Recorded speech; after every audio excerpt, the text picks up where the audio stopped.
Hey, everybody, welcome back to the podcast. I'm so excited today to have author, speaker, and comedian Chonda Pierce. Chonda, thank you so much for being on the podcast. Thank you very much. And let me ask you something. Are we just audio or are they seeing my face? There, Because I have hardly no makeup on. I would have, I would have done my hair or there's something. like 5 people who follow me on No, I YouTube, so you're wouldn't. fine. so, Yeah, no, I wouldn't. No, this is what you see is what you get. Yeah. yes, we'll use the video and the audio. So thank you for being No vulnerable. wonder I'm not dating. I should fix up more. Yeah. Oh dear. Is that your puppy? How old? Oh my goodness. I'm sorry, It's Zachary. um, That's our intercom system. I love it. I love it. We Sorry. have the same one in our house. My kids will be home in an hour, and the dog is going to go nuts. So, um, Oh boy. let me ask you this: how would you describe the calling that God has placed on your life? Well, some days I don't wanna blame God for any of it. Some days, I think God's going, I'm not sure I called her to that part. I think, for me, I had this idea, I got my start at a theme park, I impersonated Minnie Pearl for 5, 6 years, and I just, I loved it. I loved comedy. I didn't see myself going into a comedy club. Um, I just, every time I would think about it or get an invite to it, I didn't do well. It was I would be a duck out of water for sure. I'd never been in comedy clubs, or clubs at that time, ever. And so I was very shy to try to start there, and then early on in my career, I met Mark Lowry, and I didn't even know there was Christian Mm, comedy. I just thought I might do a little funny stuff in corporate world or something like that. And then as my testimony grew, and as I was comfortable with sharing more, it seemed like the comedy was a great opening act.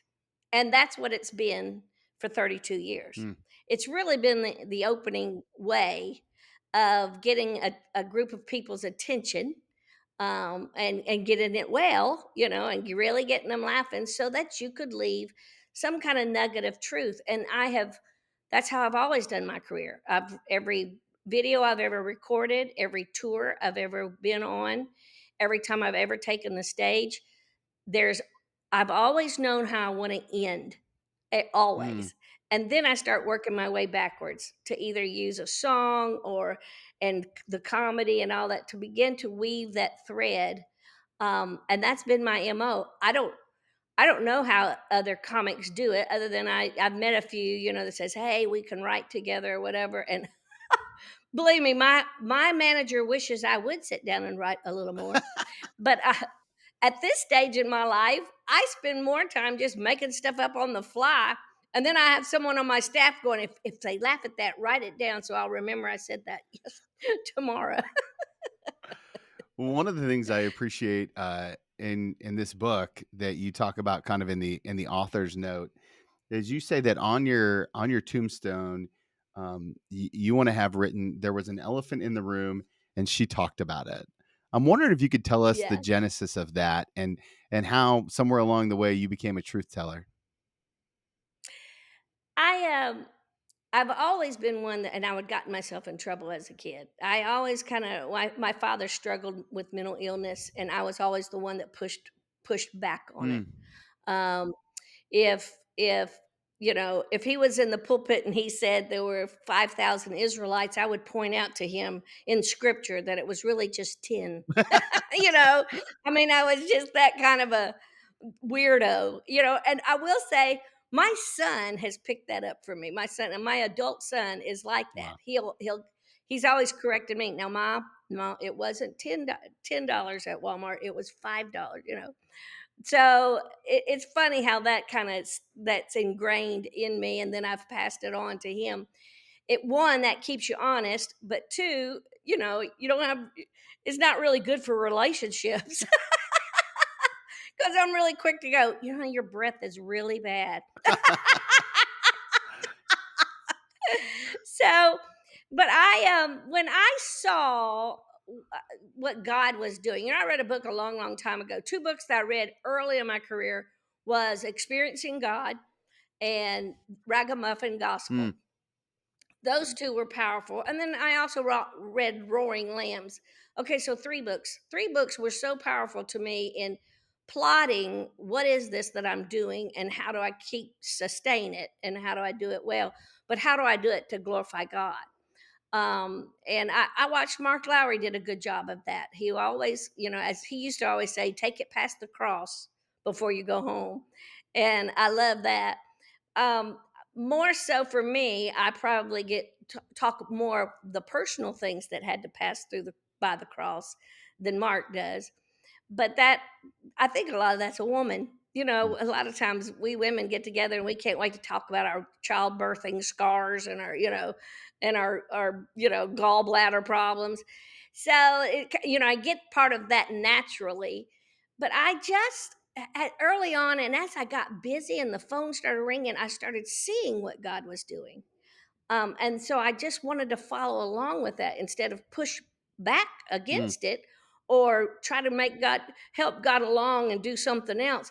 I just kind of went with the flow. And I'm so grateful that I was able to make a really good living, because he could have led me right to Africa in a thatched hut, which I would have gone, but as a preacher's kid, you're going, but please don't call me there. I Right. need, I need air Right. conditioning. So I just watched what God was doing in my life. And as it grew, um, I also felt a sense of responsibility to do it well, to do it right, and and to please the crowd and please God. I have as my brother calls it, I have that terrible disease to Mm. please, but it makes you a good entertainer because you will really work hard to please your crowd. What you have to learn to do is take that hat off when in your personal life. Yeah. I've wrestled with this as a pastor and as a podcaster. I can't imagine what it's like to feel the thunderous applause of full rooms like you have. How do you fight the temptation of putting your identity in Christ versus your identity in your profession? Um, because if you do it once and fall flat on your face, you will never do it Mm, again. I have during the heyday of women of faith. I think I look back at one of the milestones of my life. I was kind of the funny girl of women of faith for a while, and loved it, and was able to buy a house. I mean, they pay you every weekend, and then you sell merchandise to 25,000 women a weekend, and I did that for 15 years, wow. and it really blessed me. And so you have 20,000 women laughing at you, and you've got them in the palm of your hand, and they'll cry with you, and then you sing with them, and the Lord shows up, and it's a beautiful thing. If you're not careful, you'll start thinking that you're doing something. Mm, Yeah, I'm doing. Look at me, what I'm doing.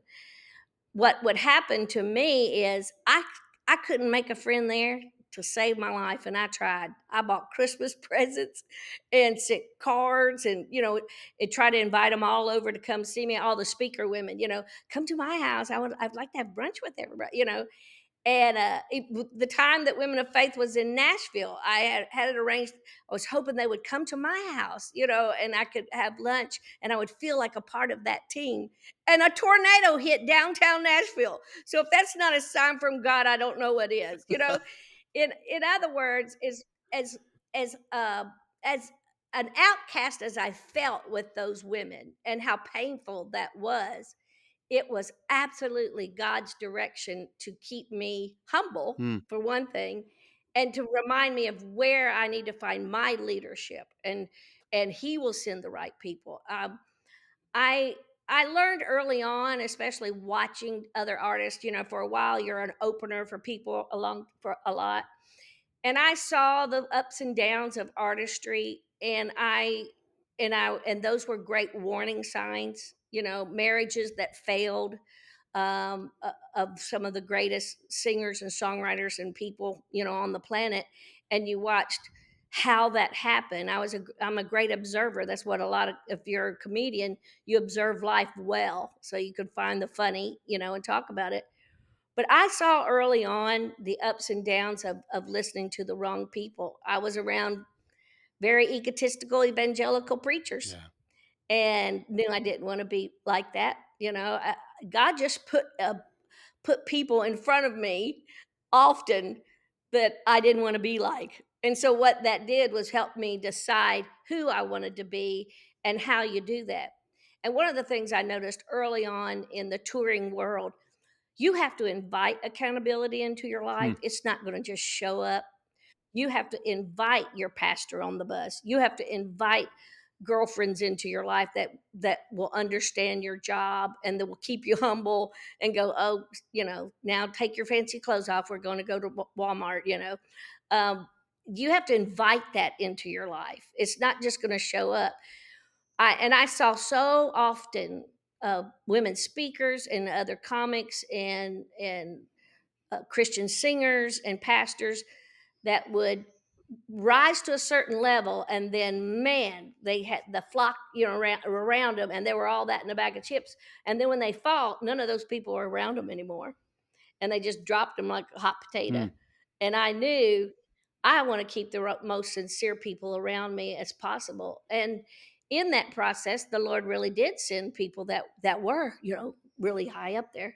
James Robinson will track me down. Hmm. If I put something online, I remember putting something online not long ago and said, I'm retiring. I'm really tired. It's just time. And a lot of that came out of just a sad spot. I was, missing my husband. He calls me long distance. Shonda, go in there to your laptop right now and take that down. There is no retirement in the kingdom of God. And he's a presence, and he'll scare you to death. So you do what he says. So, but I'm blessed that early on in my life and my career, God placed people like that I truly trusted, that whatever they said to me, I will do because I trust them. I may not trust where I am with the Lord, but I trust where they are with the Lord. One of the things I'm always curious about with someone who is as vulnerable and as open as you are, especially in this book where you share so much of your story in such a real way. How did you know when it's safe to share? Right, like what's the difference between sharing through wounds and sharing through scars, and how do you know the difference? Yeah, that's a good point. I walked through this writing with my Hmm. counselor, and she read every chapter. We discussed things. There's a lot we took out. Um, there was a couple of things that were I put in there about one of my sisters, and she said, that's her story. Yeah. That's not yours, and she's not here to tell it.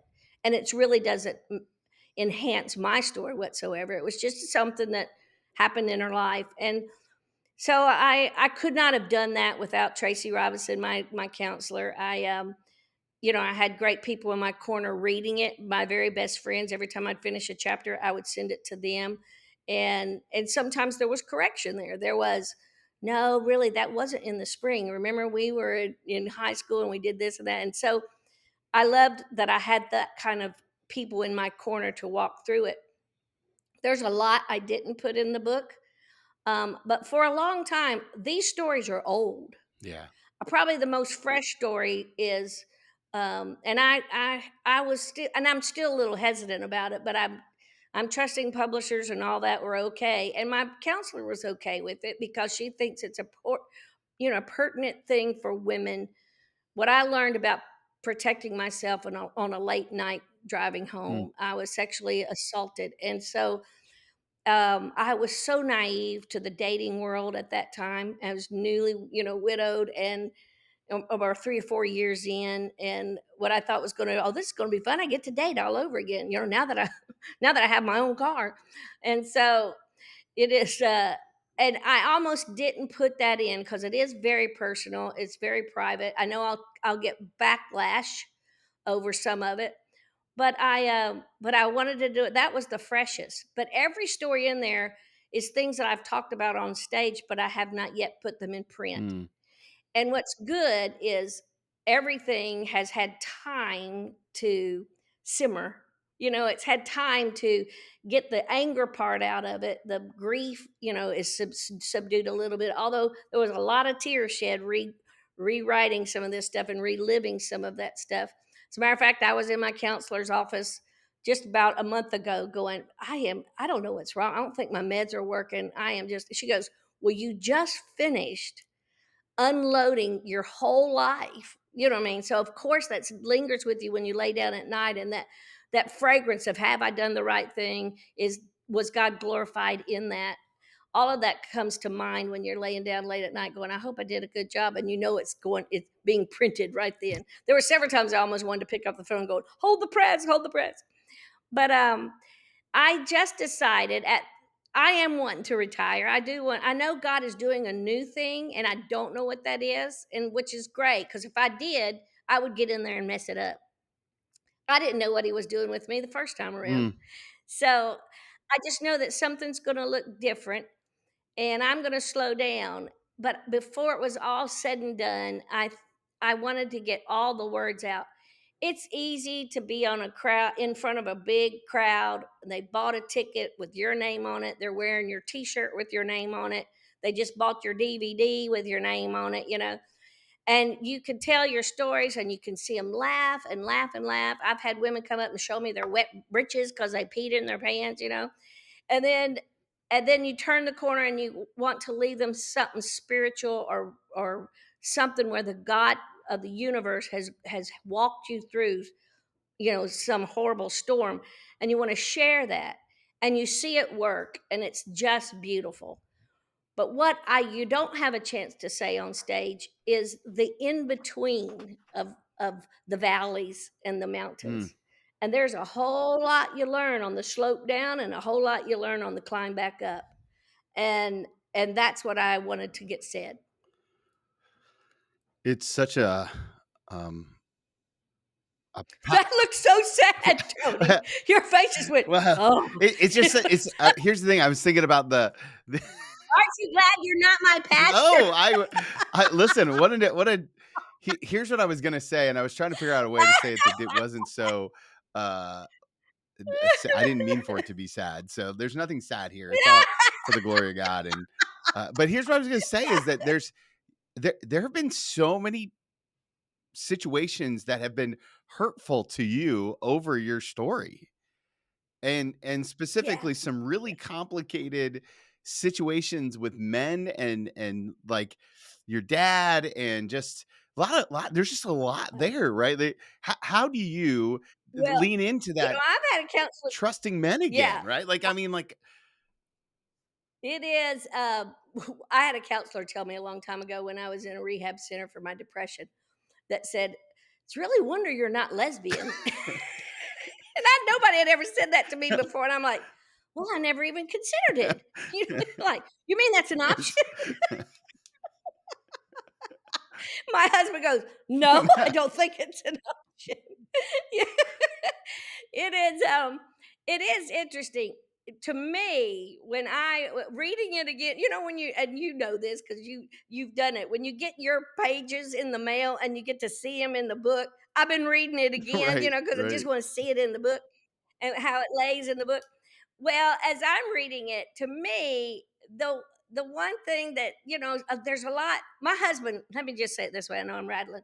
My husband was an English teacher, and he was Mm, great and a creative writing teacher. And he would always tell his students, and he would tell me when he was always helping me write books and stuff. He would say, "Show, don't tell. mm. Just show it." Like if you're gonna say I went to Yellowstone. Well, no, talk about going to Yellowstone. Show what that looked like. Show what the trees were like. So people will know it's Yellowstone.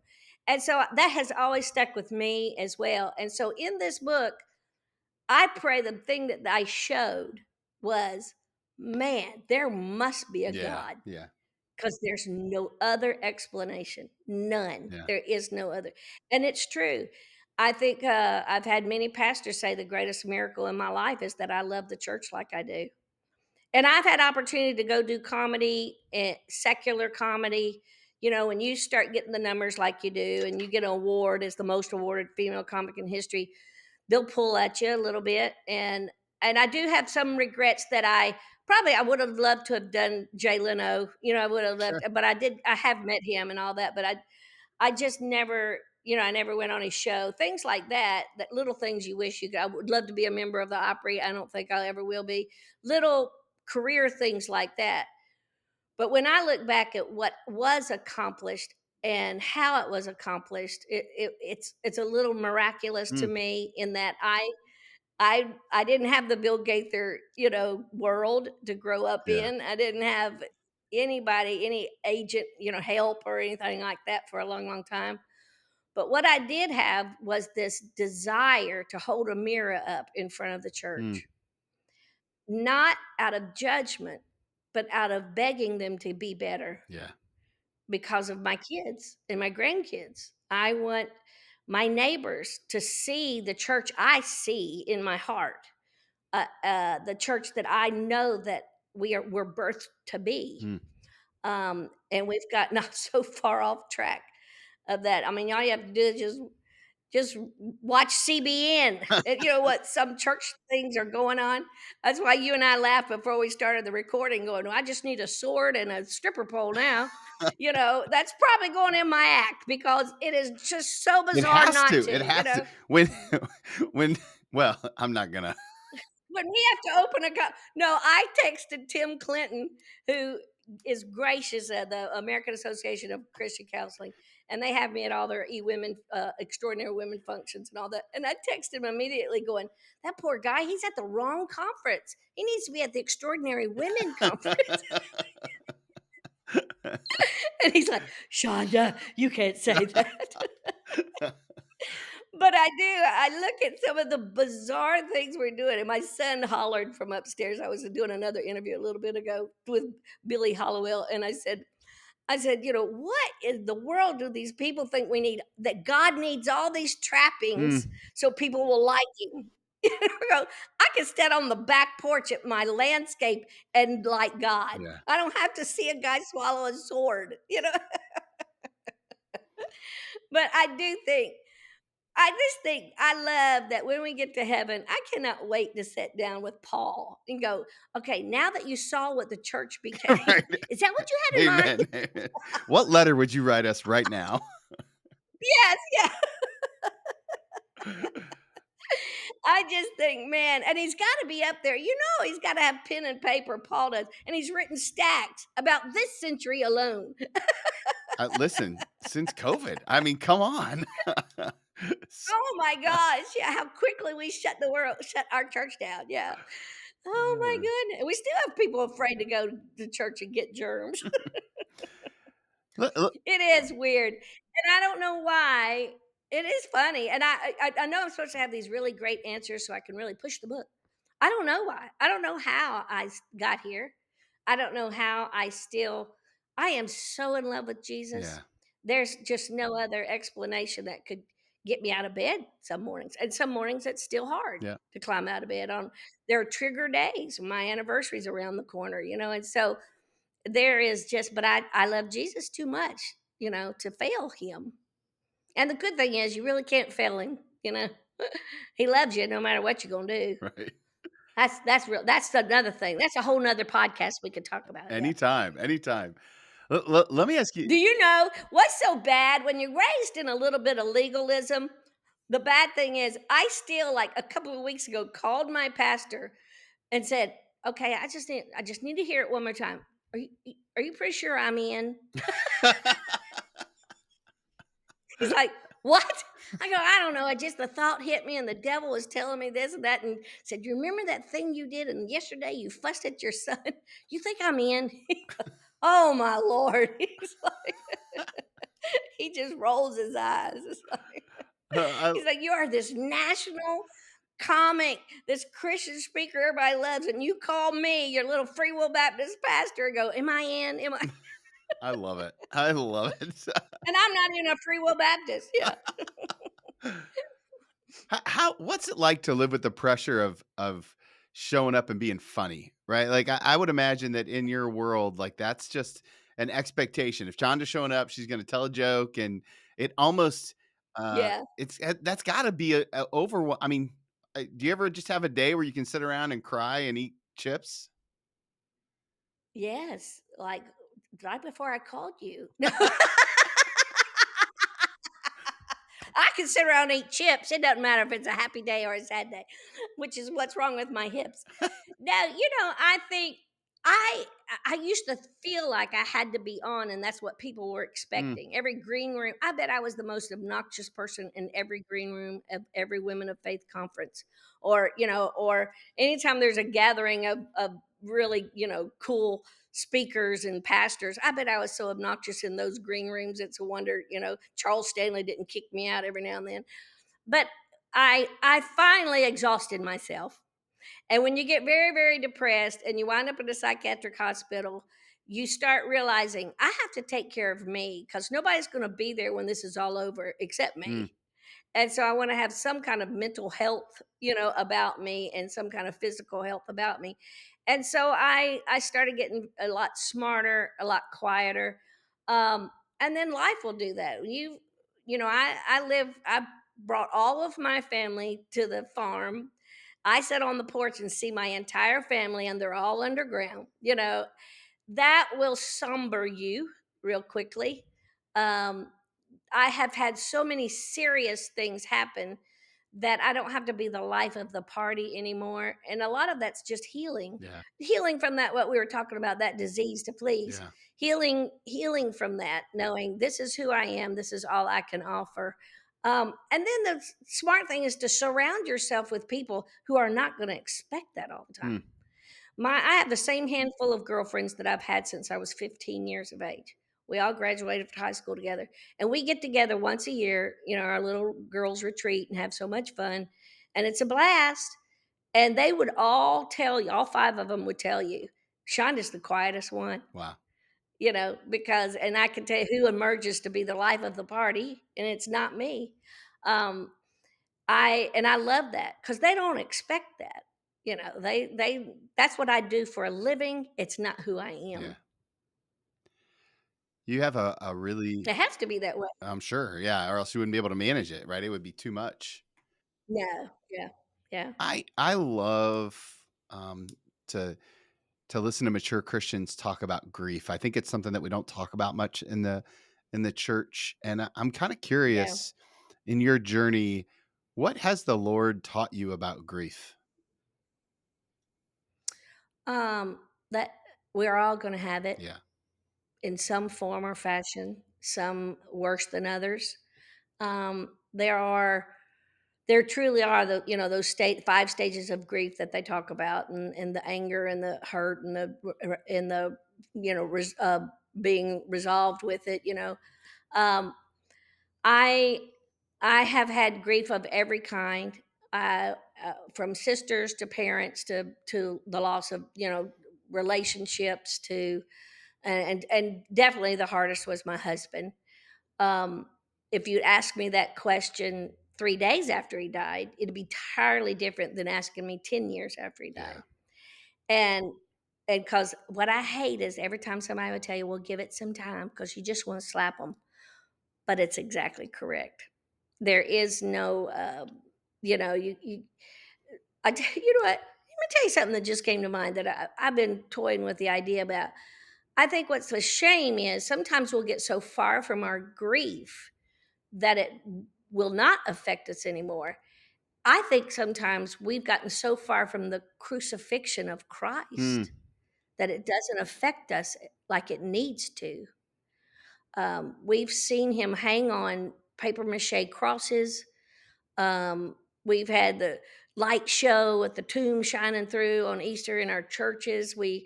There's been movies made of it, and of course, the harshest one and greatest one was the Passion of the Christ. But in other words, we are so far from our grief from that event in history, we don't grieve it like we should. And and I think my grief around my husband, it's been 10 years. I appreciate him so much more now than I did at the time. And I hate that. But and I don't blame myself for it because that's just of the devil. That's just shame. yeah. But I but that's how it is with everything. You don't appreciate what you have until it's gone. And sometimes I worry that we've let so much time get past us that we don't grieve the death of Christ like we should, and understand what he did for us. And so, but when it comes to your loved ones, it's good to let that time pass. Then you can have perspective. You can remember the color of their hair without you crying. Yeah. I grew up Catholic, so we kept Jesus on the cross most of my life. Yes, you did. Yes, you did. We got crucifixes all over I the see my you wife and smiling I at both. all. We got crucifixes everywhere. I used to tell I tell this on the stage all the time that my favorite thing about the Catholic Church is confessional. Mhm. I said, "Do you know how much money it would have saved me in therapy if I could have just gone in there every week and just vomit it all up?" Yeah. I said, "But what do Protestants do? We lie. We just stuff it all in, said, we had a great week, Pastor." Uh, I know that there are a lot of leaders who listen to this podcast, and one of the things that I'm passionate about helping leaders do is communicate more clearly. And I heard you in a comedy uh, bit talk about how you're not really a joke teller, you're a storyteller. And so Right. I'm wondering if you can give some some advice to the leader out there, the Christian leader who's listening, who wants to be a better storyteller. Where would you tell them to start? The parables. Mm, Man, Jesus was an excellent storyteller. He knew exactly how to set it up in such a way that and it would turn the corner that you would go, "Oh, that's the prodigal yeah. son." Yeah. Um, those kinds of things, and that of course is the easy one because they should already know those. Now that was funny. You know, but I would tell them not to hesitate listening to good storytellers, even if they're not pastors. Sometimes we get ourselves in a bubble and we will only listen to people that think like us or look like Mhm. us or the denomination that's like us. When there is some good in a lot of things and excellent storytellers out there where you could really, really glean from. Now you might have to weed through some nasty words, Sure. but there's books. Comedy Writing Secrets is not a Christian book, but Comedy Writing Secrets is a great book on how to craft a story that's funny. Mm, Um, and so that's what I always tell people: don't think that only God is going to use the fellow pastor in your own denomination. He might use the sunset yeah, to help you tell a good story. Yeah. that's good. In your career, you've done a lot of different things, movies, obviously stand up, uh, writing now, and some musicals. How do you discern what the right yes is for you? Um, right now, it's if I'm not going to pass out and die because I'm old. My schedule, man, I look back and I used to do so much at the same time, and I just can't anymore. I used to shoot a movie, a Hallmark movie, and while I'm on tour, and then zip back onto the bus. I don't do that anymore. I also have a really great Mm. manager, and he won't even bring the idea to me if he doesn't read through it and go, "This script is stupid." You know? And he's good because he's Jesus's cousin. He's a Jew, and I tease him all the time. My mother used to say, "Honey, be nice when he's on the bus." Now that's Jesus' blood cousin. And he would just crack up.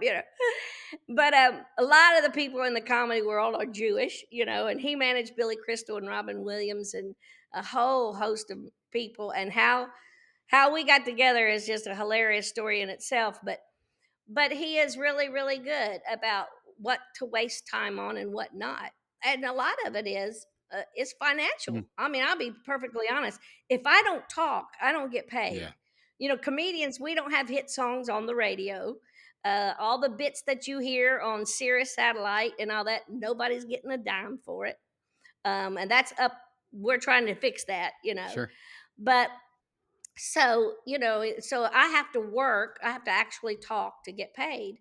And so if I'm going to do that, and if I have the mortgage that's not taken care of yet this month, then I consider things. Mm. But if it's going to take up 10,000 hours, and I'm going to make when it all settles out, I'm going to make like $1 an hour. I will probably not do it. uh, one of the things I know about my podcast family is that they absolutely love to pray. And so as this Oh, book goes out into the wild, what prayer can we accompany you with in this book? I think kind of what we just said, that people will see God's faithfulness Mm, even when I wasn't faithful. yeah. That they will see the hand of God in a country kid's life that got to do miraculous things that would have never happened without Mm, him. Never would have happened without him. That's what I pray that they see. That's the number one thing. I pray that they don't remember the name of who wrote it, but that there was a girl that, man, never let go of God, you know. Sometimes it was a thread, but she held on. Yeah. praise God. Okay, I have one more question for you, but before I ask it, I know that the podcast family is going to want to connect with you all over the interwebs. Where is the best place to learn all things Chonda? Well, probably Facebook, even though I know everybody's kind of phasing out of that, but I still look at my own Facebook page and read the comments and comment back, you know. But Shonda.org is my website, and you can email me through there, and I do read the emails. It takes a while sometimes, but I do get to it. But yeah, that's the best way. The That, or just tell God and he'll tell me. little So game I of always tell the telephone with ladies God. when they yeah, when the ladies come to you at church and say, you know, I think the Lord wanted me to say it. I go, oh, don't tell me. Wait till He tells me, and then I'll call you and tell you when He says That's great. That's great. Um, last question I love to ask people. It's an advice question where I ask you to it. Oh, go back in time and give yourself one piece of advice. But I get to name the season of life that you're in. And okay, so I want to take you back to the end of your very first time doing comedy on a stage somewhere, right? And that younger version of you, that young girl, if you could sit knee to knee with her, hold her hands, and look her in the eyes, what's the one piece of advice you would give her about the journey she's going to go on? um, set your priorities better. Mm, You know, yeah. I have had to get through the regret, because if you're not careful, too much regret will lead to shame. But I I got on the fast track and I listened to the wrong people, wrong managers, you know, that believed you have to make hay while you can. And I want to go back to them now going, really? 32 years, I'm still doing I could have slowed down at the beginning a little bit. So yeah, I give myself grace because we were just as excited. We counted every weekend. When I would first start working, David and I, we were like, okay, we got braces taken care of this weekend. Man, that's awesome. We've got 3 house payments ahead, so Dave Ramsey's gonna be so proud of us now. You know, we had that was our that's how we geared success, you yeah. know, of the weekend. "Look, we got the car paid for. Woohoo." You know, those kinds of things. But, the biggest thing is time, Mm, you know, it is to if I could tell that young girl, "Believe me, you're gonna be doing this a long time. Pace yourself." wow. That's so good. Chonda, thank you so much for being so vulnerable with your story, so incredibly transparent, so funny, and such a voice for the church. And I just deeply appreciate your gift of generosity today. Oh, thank you so much, Tony, and blessings to you and your family.